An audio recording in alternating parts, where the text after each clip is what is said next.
wag na wag mong iiwan si Digong.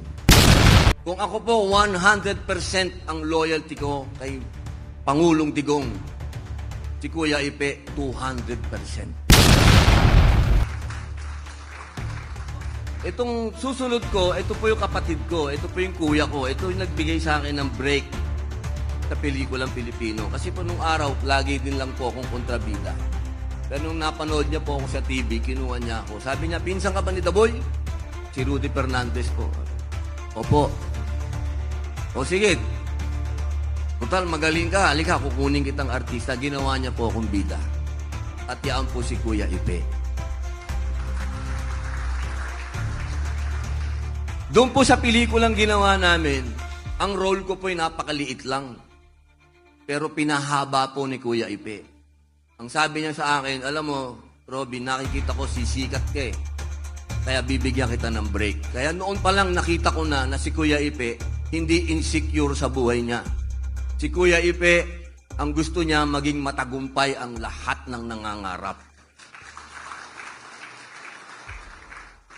Kung sa loyalty po, wala na po sigurong sa lahat po sa amin. Kasama na po ako. Kasama na po ako. Kung ako po 100% ang loyalty ko kay Pangulong Digong, si Kuya Ipe 200%. Sabi niya, nung nag-uumpisa na po itong mga kaguluhan, pinuntahan ako sa opisina niya. Mag-usap tayo. Opo, Kuya Ipe. Ano, kuya ko pa rin po yan. Kahit anong mangyari, pag ganun ang usapan, kuya ko yan. Kuya, ano po yan? Wag na wag mong iiwan si Digong. Kahit anong mangyari, wag na wag mong iiwan si Digong. Yan po ang matatandaan ko sa aming dalawa ni Kuya Ipe. Yung araw na pinuntahan niya ako. Sabi niya, napakadami na nating pinagsilbihan.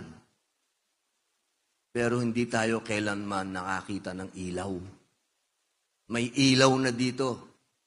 Huwag na tayong pumunta sa dilim. Yan po si Kuya Ipe.